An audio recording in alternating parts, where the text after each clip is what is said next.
I thank the gentlewoman from Indiana for yielding and for her leadership on this particular issue and for the wonderful bipartisan support that we've all shown here today.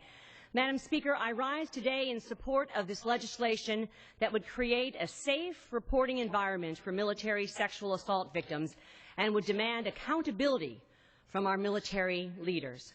As a mother with a son currently serving in the 101st Airborne, I know all too well the many hardships and sacrifices that our military men and women face while protecting our country. Every precious moment I have to be able to call or Skype with my son, I am constantly reminded of all the things that are on his and every other soldier's mind as they are keeping our country safe, so that the rest of us can have peace of mind back here at home. Every service member from the Army, Navy, Air Force, Marines, and Coast Guard bears such a heavy burden to which we all owe our utmost gratitude. And it infuriates me to think that for many of these young men and women, the situation of sexual assault is one of the things they must deal with as they are preparing themselves to face the enemy. So it is with incredible sadness and frustration that I come before you all today to speak on the increasing incidence of sexual assault in our military and how very few of those cases end up being reported.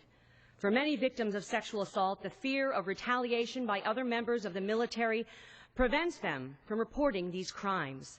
And as a result, they must bear the burden of their emotional and physical pain alone and in silence.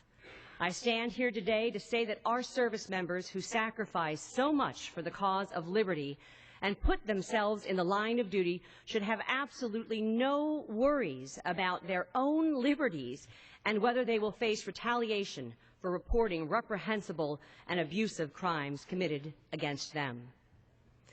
This legislation would hold the responsible individuals accountable for their actions and would require an Inspector General investigation into allegations of retaliatory actions taken against victims who have reported alleged instances of rape, sexual assault, and other forms of sexual misconduct in the military.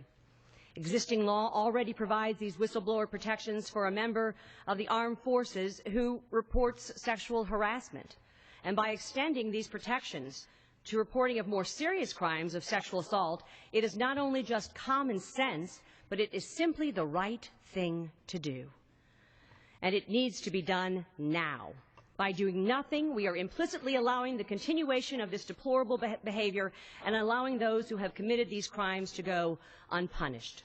Not addressing sexual assault in our military threatens to erode our armed forces from within and gives people considering enlisting along with their families even more to worry about as they consider the great responsibility of serving our country. I am so proud of my son and the rest of our armed forces, and I will do everything to protect the integrity and the reputation of our military. This legislation is the first step we can take in fixing this problem and shows that we take these allegations very seriously. Madam Speaker, I urge all of my colleagues to vote in favor of this bipartisan bill that will help protect our service members as they protect us. I yield back the balance of my time. The gentlewoman.